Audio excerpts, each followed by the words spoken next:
Hey guys, it's me, Kane.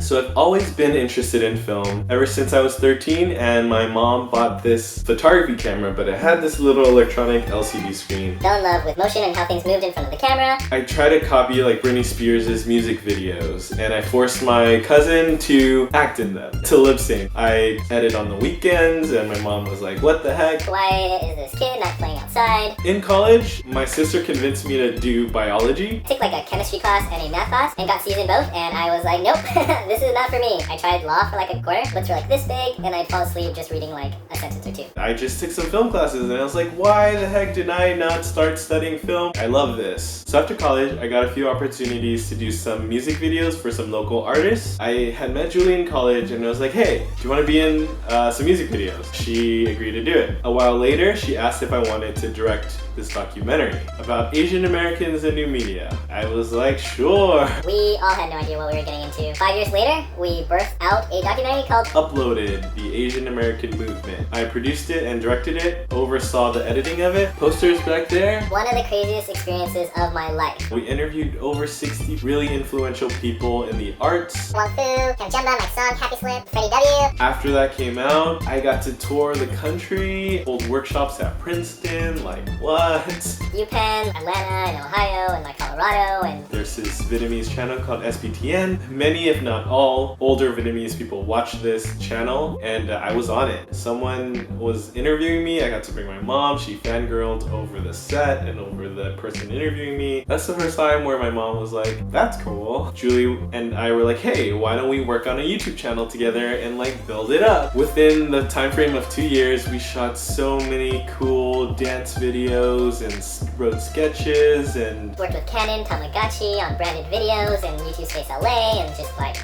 craziness. When I first moved to LA, I also applied to a company called BuzzFeed. I got an interview, and at the time BuzzFeed was like 60 people. I went in super dressed, which I realize now was the wrong move. BuzzFeed is much more laid back, much more cool, much more chill and hip, and I didn't get the job because it just wasn't the right time and I wasn't bringing something that they needed. A year or two later, I had like taken so many writing classes. I learned to write sketches. I wrote pilots, took acting class to get better at directing, improv classes, just like absorbed film knowledge to get better at my craft because that was what I wanted to do. A year later, I applied. At the time that I applied, I had an Excel sheet and I applied to 60 different positions throughout LA. I applied to 10 positions at BuzzFeed. I did not care what I was doing. I just wanted to get into the company. I applied to the front desk position. I applied to like restocking food. There was an opening for the unscripted team. Non-fiction stuff like documentary because of my documentary experience. It's funny because after doing the documentary, I was like, I am never doing a documentary ever again. I did my internship